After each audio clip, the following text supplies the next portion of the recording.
My name is Alanna Gardner. I have an anomalous left coronary artery. It is a congenital heart disease. It honestly changed the trajectory of my life. My story started when I was like 4.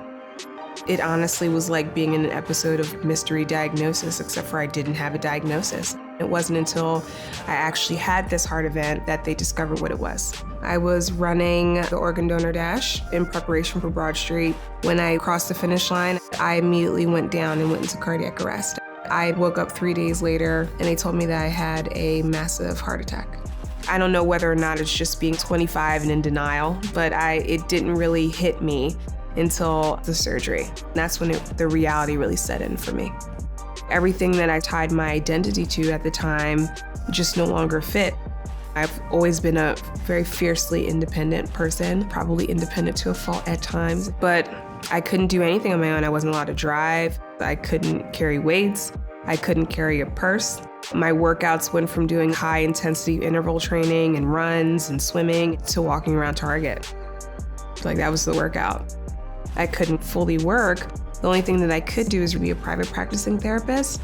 So I started private practice, and that's something that I thought I was gonna do when I was really tenured and seasoned in my career. But it ended up being my first job out of grad school. Also, that led me to Flywheel. Being involved with fitness allowed me to tap back into my inner athlete. No matter what your body looks like, no matter your age, no matter your gender or where your fitness level is, we're all athletes. There's a certain level of physical athleticism, but also emotional athleticism that needs to be put into place in order to ride out this thing called life.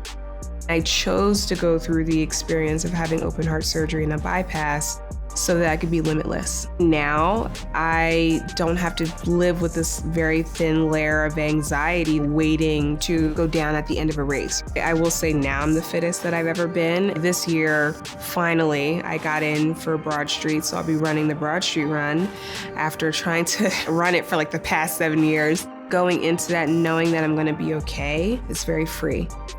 A lot of what the American Heart Association and Go Red for Women encourage people to keep track of are the things that allowed me to survive a heart attack.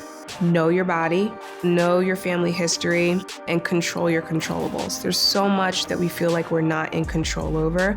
There's a lot more that you are in control and have power to change for the better.